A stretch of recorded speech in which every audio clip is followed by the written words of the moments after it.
Sir, Bihar മുഖ്യമന്ത്രി Nitish Kumar political surgical strike നടത്തിയിരിക്കുകയാണ്. അതായത് ബീഹാറിൽ ഇനി മുതൽ സ്ത്രീകൾക്ക് സർക്കാർ ജോലികളിൽ വലിയ സംവരണം ഏർപ്പെടുത്തിയിരിക്കുകയാണ്. 35%. എന്താണ് സാർ, ഇലക്ഷൻ മുന്നിൽ കണ്ടുകൊണ്ടുള്ള ഒരു കളിയാണോ, ഒരു തന്ത്രമാണോ ഇത്? ജനാധിപത്യമാണല്ലോ ഇലക്ഷൻ മുന്നിൽ കണ്ടുകൊണ്ട്, ജനങ്ങളുടെ ഒരു ഹിതപരിശോധനയാണല്ലോ. അവിടെ തീർച്ചയായിട്ടും ഇങ്ങനെയുള്ള നല്ല കാര്യങ്ങൾ ജനാധിപത്യത്തെ മുന്നിൽ കണ്ടാൽ ഇത് ജനാധിപത്യപരമായിട്ടൊരു നടപടിയാണ്. എൻഡിഎ തൂത്തുവാരും ബീഹാർ. തെരഞ്ഞെടുപ്പ് പ്രഖ്യാപനത്തിന് തൊട്ടു മുമ്പാണ്. കാരണം നേരത്തെ പ്രഖ്യാപിച്ചു കഴിഞ്ഞാൽ ജനങ്ങൾ ഇത് ഓർക്കുകയില്ല. ഇതൊരു പ്രായോഗികമായിട്ടുള്ള രാഷ്ട്രീയ ആവശ്യം. ഇത് കോൺഗ്രസിൻ്റെ കാലത്ത് എത്ര പ്രഖ്യാപനങ്ങൾ, CPM-ൻ്റെ കാലത്ത് എത്ര എണ്ണം വരുന്നു നമ്മൾ കണ്ടില്ല. ക്ഷേമ പെൻഷനില്ല. നിലമ്പൂർ ഒരു ഉപതെരഞ്ഞെടുപ്പ് വന്നപ്പോൾ പോലും അവർ അടവ് മാറ്റിയില്ലേ? ആർക്കെങ്കിലും കോടതി ചോദ്യം ചെയ്യാൻ പറ്റും? തെറ്റൊന്നുമില്ല, നല്ല കാര്യം. എന്തുകൊണ്ട് പറ്റുന്നു? 35% സംവരണം സ്ത്രീകൾക്ക് കൊടുക്കാൻ എന്തുകൊണ്ട് പറ്റുന്നു? ഇച്ഛാശക്തി വേണം. കാരണം ഇത് ഇത്രയും കൊടുത്തു കഴിയുമ്പോൾ പുരുഷന്മാരുടെ കാര്യം ഇപ്പം കുഴപ്പത്തിൽ ആ പുരുഷന്മാരെ എതിർത്ത് വോട്ട് കൊടുക്കുന്നതിൽ മറുചോദ്യമല്ലേ? അതെ, ബീഹാറിൽ 50%-ലധികം സ്ത്രീകളുണ്ട്. അതെ, നമ്മളൊരു കാര്യം ഒന്നര ഓർക്കണം. RJD എന്ന് പറയുന്ന കക്ഷിയും സമാജ്വാദി പാർട്ടി എന്ന് പറയുന്ന കക്ഷിയും കൂടി ചേർന്ന് വനിതാ സംവരണ ബില്ലിനെതിരെ എല്ലാ തടസ്സങ്ങളും ഉന്നയിച്ച് തടസ്സപ്പെടുത്തി വലിയ കോലാഹലം ഉണ്ടാക്കി. മുലായം സിംഗ് യാദവ് എന്ന് പറയുന്ന ഗുസ്തിക്കാരനാണ് അതിന്റെ മുന്നിൽ നിന്ന്. ലാലു മോശമല്ല. അതെ, V ശിവൻകുട്ടി എങ്ങനെയാണോ കേരള അസംബ്ലിയിൽ കാണിച്ച അതുപോലെ എല്ലാം കാണിച്ച ആളാണ് മുലായം സിംഗ് എന്ന് പറയുന്ന ഈ പഴയ ഗുസ്തിക്കാരൻ. അറിയാമല്ലോ, അങ്ങനെ ഗുസ്തി പിടിച്ചാണ് അദ്ദേഹം സ്ത്രീകളുടെ അവകാശം നിഷേധിച്ചത്. അത് പാർലമെന്റിൽ പാസാക്കി മോദി. സ്ത്രീ ഹിതകരമായിട്ടുള്ള, സ്ത്രീകളെ സഹായിക്കുന്ന തരത്തിലുള്ള, സ്ത്രീകൾക്ക് അവസരം കൊടുത്തുകൊണ്ടാണ് അത് രാഷ്ട്രപതി തന്നെ സ്ത്രീയാക്കിയതിന് വേണ്ടി. ഇനിയിപ്പോൾ കേൾക്കുന്ന അടുത്ത ദേശീയ പ്രസിഡന്റ് BJP-യുടെ ഒരു സ്ത്രീയായിരിക്കും. അങ്ങനെ സർവത്ര സ്ത്രീകൾക്ക് വേണ്ടിയിട്ടുള്ള നയങ്ങൾ നടപ്പാക്കിക്കൊണ്ടിരിക്കുകയാണ്. ബേട്ടി ബച്ചാവോ ഉൾപ്പെടെയുള്ള എത്രയോ പരിപാടികളിൽ കൂടിയാണ് സ്ത്രീകളെ രംഗത്തേക്ക് കൊണ്ടുവന്നിരിക്കുന്നത്. വ്യോമസേനയിൽ സ്ത്രീകൾക്ക് ആദ്യമായിട്ട് വിമാനം ഓടിക്കാൻ വേണ്ടിയുള്ള അധികാരം കൊടുത്തത് മോദി ഗവൺമെൻറ്റാണ്.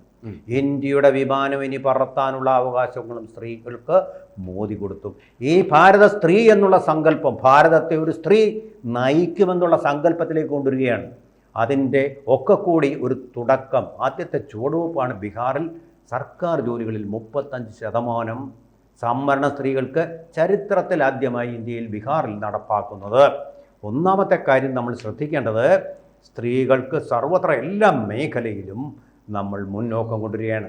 അതേസമയം ചില രാജ്യങ്ങൾ സ്ത്രീകളെ പിന്നോട്ട് പിടിച്ചടിക്കാൻ വേണ്ടിയിട്ടുള്ള ശ്രമങ്ങൾ, താലിബാനിസം നടത്തിയ കേരളത്തിലും ചില വിഭാഗങ്ങൾ അതിനുവേണ്ടി ശ്രമം നടത്തും. അതെ, സ്റ്റേജിൽ കയറിക്കൂടാ, പുരുഷന്മാരുടെ അടുത്ത് നിന്നുകൂടാ, സുംബ ഡാൻസ് സംസാരിച്ചുകൂടാ, സുംബ ഡാൻസ് കളിച്ചുകൂടാ പോലും. സ്ത്രീകൾക്ക് എന്ത് സ്വാതന്ത്ര്യമാണ് അവർ കൊടുക്കുന്ന മതങ്ങൾ. അതുപോലെ തന്നെ പിന്നെ ഇപ്പോൾ കോടതിയുടെ ഒരു സുപ്രധാന വിധിയും കൂടി ഇതിലൂടെ വന്നിട്ടുണ്ട്. ഏത് പിതാവിൻ്റെ ആയാലും ശരി, മതനിരപേക്ഷമായിട്ട് ആ പിതാവിൻ്റെ സ്വത്തിൻ്റെ പകുതി പെൺകുട്ടികൾക്ക് അർഹമാണ്.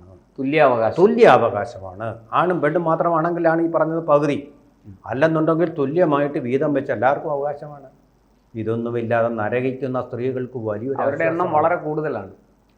അല്ല, അതിന് ഒരു മാർഗമേ ഉള്ളൂ സാർ, ഏകീകൃത സിവിൽ കോഡ്, പൊതു സിവിൽ കോഡ് കൊണ്ടുവരിക എന്നുള്ളത് മാത്രമേ ഉള്ളൂ അതിനൊരു പരിഹാരം. ഒറ്റപ്പെട്ട കേസുകളിലെ തീർപ്പല്ല. അതുകൊണ്ട് തന്നെ കോടതി ആവശ്യം എന്തുകൊണ്ട് കൊണ്ടുവരുന്നില്ല എന്ന് കോടതി ചോദിച്ച കാര്യമാണ്. അതിനെ എതിർക്കാൻ വേണ്ടി കുറെ യാഥാസ്ഥിതിക കാലഹരണപ്പെട്ട ഒട്ട നാണയങ്ങൾ, അതിന് ഒരു ഇത് പറയും, അത് മുസ്ലിങ്ങൾക്കെതിരാണ്, അത് ന്യൂനപക്ഷങ്ങൾക്കെതിരാണ് എന്നുള്ള വ്യാജ പ്രചാരണവും നടത്തും. അതാണ് ഏറ്റവും വലിയ അന്ധവിശ്വാസം. അതാണല്ലോ കേരളം അന്ധവിശ്വാസത്തിനെതിരെ ബില്ല് കൊണ്ടുവരാത്തതിനും കാരണം. അന്ധവിശ്വാസങ്ങളുടെ പുകമറയിൽ കഴിയുന്ന ഒരു സംസ്ഥാനമായിട്ട് കേരളം അതപ്പതിച്ചു. ബീഹാറിലേക്ക് തിരിച്ചു വന്നാൽ, അല്ല, 2 ചോദ്യം കൂടെ ചോദിച്ചോട്ടെ. പുരോഗമനം എവിടെ, നവോത്ഥാനം എവിടെ? ചോദിച്ചോളൂ സാർ. ഈ ബീഹാറിലേക്ക് തിരിച്ചു വന്നാൽ അവിടെ ലാലു പ്രസാദ് യാദവിന് ഇതൊരു കനത്ത അടിയായിരിക്കുമെന്ന് തീർച്ചയാണ്. കാരണം ലാലു ഈ സ്ത്രീ സംവരണത്തിന് വലിയ എതിര് നിൽക്കുന്നയാളാണ്. അത് പാർലമെന്റിനകത്തും ബീഹാർ നിയമസഭയിലും ഒക്കെ ലാലുവിൻ്റെ പാർട്ടിയും ഈ പറഞ്ഞതുപോലെ പുരോഗമന ആശയങ്ങളോട് പറയുമ്പോൾ വലിയ സോഷ്യലിസവും ജനതാ പാർട്ടിയും പഴയ നമ്മുടെ ഇദ്ദേഹത്തിൻ്റെ ശിഷ്യനും ഒക്കെയാണ് ലാലു. പക്ഷേ JP-യുടെ ശിഷ്യനും ഒക്കെയാണ്. പക്ഷെ ലാലുവിന് പിന്നെ സ്ത്രീ സംവരണത്തോട് വലിയ വെറുപ്പും വിരോധവുമാണ്. തീർച്ചയായിട്ടും ഇത് ബീഹാറിൽ RJDക്ക് വലിയ തിരിച്ചടിയും NDAക്ക് BJP JDU സഖ്യത്തിന് വലിയ മുന്നേറ്റവും ഉണ്ടാക്കാൻ സഹായിക്കും എന്നാണ് പൊതുവെ വിലയിരുത്തപ്പെടുന്നത്. മർമ്മമറിഞ്ഞ് തന്നെയാണ് നിതീഷ് കുമാർ അടിച്ചിരിക്കുന്നത് എന്ന് നമുക്ക് പറയാൻ കഴിയും, അല്ലേ? നിതീഷ് കുമാർ മാത്രമല്ല, ഇതിന് പിന്നെ നമ്മുടെ പ്രധാനമന്ത്രിയുണ്ട്. നടപ്പാക്കാൻ വേണ്ടി ജയിക്കണമെങ്കിൽ ഈ കാര്യങ്ങൾ നടപ്പാക്കാം. കാരണം രാഷ്ട്രീയ കുശാഗ്രബുദ്ധിയാണ് നരേന്ദ്രമോദി. ഒരു സംശയം വേണ്ട, ബീഹാർ തൂത്തുവാരിയിരിക്കും ഈ പ്രാവശ്യം. നോക്കൂ, യാതൊരു ഭീഷണിയില്ലാതെ ബീഹാർ എങ്ങനെ തൂത്തുവാരണം എന്നുള്ളതിൻ്റെ ഒരു സർജിക്കൽ സ്ട്രൈക്കാണ് ഇപ്പോൾ നടത്തിയിരിക്കുന്നത്. അത് നടന്നിരിക്കും. നോക്കൂ, ലാലു പ്രസാദ് യാദവിനെ ഇപ്പോൾ വീണ്ടും പിന്നെ അഖിലേന്ത്യാ പ്രസിഡന്റായിട്ട്, ദേശീയ പ്രസിഡന്റായിട്ട് തിരഞ്ഞെടുത്തിട്ടുണ്ട്. അതായത് ജയിലിൽ കിടന്ന ആളിനെയാണ് അഴിമതിക്കാരൻ. ഇത് തന്നെയാണ് കോൺഗ്രസിൻ്റെ സ്ഥിതി. ഇവരെല്ലാം പറയാറുണ്ട് സംഘപരിവാർ പാർട്ടിയാണ് BJP എന്ന്. ഞാൻ മനസ്സിലാക്കുന്ന, നിഷ്പക്ഷമായി ഞാൻ മനസ്സിലാക്കുന്ന ഒരു കാര്യം, ആ സംഘപരിവാർ പാർട്ടി ആയിക്കോട്ടെ, എന്താ കുഴപ്പം? പക്ഷേ മറുവശത്ത് പരിവാർ പാർട്ടിയാണ്. കുടുംബത്തിലെ ആൾക്കാർക്ക് മാത്രം അധികാരം, ബാക്കി എല്ലാവരെല്ലാം പെട്ടി ചുമക്കാനും വെള്ളം കോരാനും വിറവ് വീരാനും മാത്രം എന്നാണ് കോൺഗ്രസ്. ലാലു പ്രസാദ് ആരെയാണ് അടുത്ത മുഖ്യമന്ത്രിയായിട്ട് വെച്ചിരിക്കുന്നത്? ലാലു പ്രസാദ് കഴിഞ്ഞ് ആരാ വന്നത്? അദ്ദേഹത്തിന്റെ മകൾ എല്ലാവരും ഇങ്ങനെ ക്യൂ നിൽക്കുക. ലാലു പ്രസാദ് ജയിലിൽ പോയപ്പോൾ ഭാര്യ റാബ്രി ദേവി അതിന്റെ വന്നു. അടുത്ത് കഴിഞ്ഞപ്പോൾ ലാലു പ്രസാദിന് വയ്യാതായപ്പോൾ വന്നോ തേജസ്വി യാദവിന്റെ മകളാണെങ്കിൽ കൊടുക്കില്ല കേട്ടോ, ഒരുക്കി വെച്ചിരിക്കുക. അതുപോലെ കാരണം നമ്മുടെ ഈ ലാലുവിന്റെ മകള് മിസ്സാ അല്ല, ചില ഉദാഹരണങ്ങൾ ഇത് ലിങ്ക് ചെയ്തു പോകേണ്ടത്.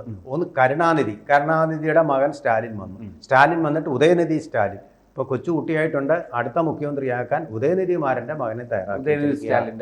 ഇത് തന്നെയല്ലേ കോൺഗ്രസിൽ സംഭവിച്ചിരിക്കും. ജവഹർലാൽ നെഹ്റു. അതേസമയം അവിടെ സ്റ്റാലിനേക്കാൾ എനിക്ക് തോന്നുന്നു കുറെ കൂടെ കഴിവുള്ള ആൾ കനിമൊഴിയാണെന്ന് തോന്നുന്നു. കനിമൊഴി ഒതുക്കും.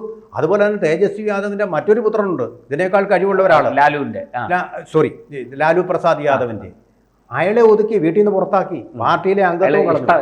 ലാലുവിന് ഇഷ്ടമല്ലാത്തൊരു വിവാഹം കഴിച്ചു എന്നാണ് പറഞ്ഞത്. അതുപോലെ കരുണാനിധിയും ചെയ്തു.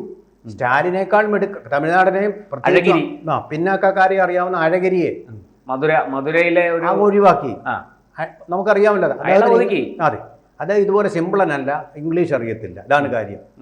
ഈ ആൾക്കാരാണ് തമിഴ് ദേശീയതയ്ക്ക് വേണ്ടിയിട്ട്, സ്വയംഭരണത്തിന് വേണ്ടിയിട്ടും തമിഴ് ഭാഷയ്ക്ക് വേണ്ടിയിട്ടും അതിനൊക്കെ തമിഴ് ശരിക്കും അറിയാവുന്ന ആൾ അഴഗിരിയായിരുന്നു. തമിഴനായിരുന്നു അദ്ദേഹം. തമിഴ് സ്വത്വം ഉൾക്കൊള്ളുന്ന ആൾ.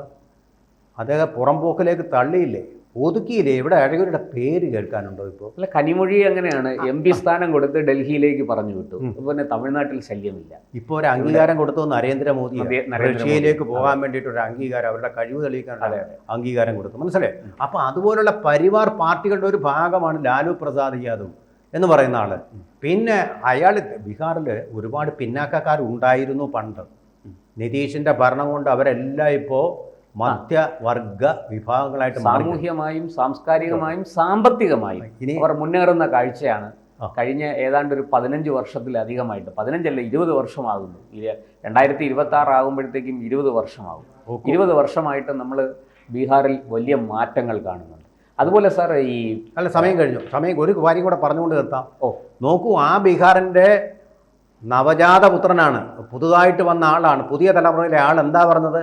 കേരളത്തിലെ ഗവൺമെൻറ്റിൻ്റെ വലിയ അഭിമാനമായി കരുതുന്ന കോട്ടയം മെഡിക്കൽ കോളേജിൻ്റെ ഹോസ്റ്റൽ, ഇതിനേക്കാൾ നല്ല ഹോസ്റ്റലുകൾ ഞങ്ങൾ ഉണ്ടാക്കിയിട്ടുണ്ട് ബീഹാറിൽ എന്ന് പറഞ്ഞു. ഇതിൽ കൂടുതലൊരു തെളിവ് വേണോ അതിനെ? എന്ന് പറയുന്ന പോലെ പിന്നെ ലാലു പ്രസാദ് യാദവ് കാലഹരണപ്പെട്ടു.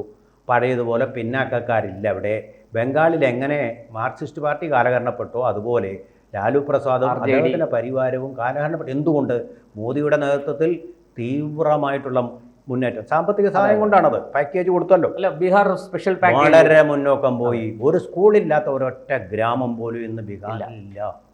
അവരെല്ലാം സംതൃപ്തരല്ല. Police സുശക്തമായിട്ടുള്ള police, ഗുണ്ടാരാജിനെ അടിച്ചൊതുക്കി. ജനങ്ങൾക്ക് അതാണ് വേണ്ടത്. അല്ല, നിങ്ങളുടെ ജാതി രാഷ്ട്രീയവും കുന്തവും കുടച്ചക്രവും ഒന്നും അല്ല വേണ്ടത്. സമാധാനത്തോടെ ജീവിക്കാൻ, വർഗീയതയും അല്ല വേണ്ടത്. അതാണ് ഡെവലപ്മെന്റൽ ഓറിയന്റഡ് പൊളിറ്റിക്സ്. ജനങ്ങളുടെ ഗുണനിലവാരം. It's A transformation that has happened in Bihar and people will vote for that transformation. നിസ്സംശയം പറയാം, NDA ബീഹാർ തൂത്തുവാരും. സ്ത്രീകൾ മുഴുവനും NDAക്ക് വോട്ട് ചെയ്യും. സംശയമില്ല. യുവാക്കൾ പുതുതലമുറ. കാരണം അവരുടെ അപ്പനമ്മമാരനുഭവിച്ച പട്ടിണിയും ദുരിതങ്ങളും ഒക്കെ അവർക്കറിയാം. അതുകൊണ്ട് തീർച്ചയായിട്ടും ബീഹാർ ഇനി NDA കൈവിടില്ല എന്നുള്ളതാണ്.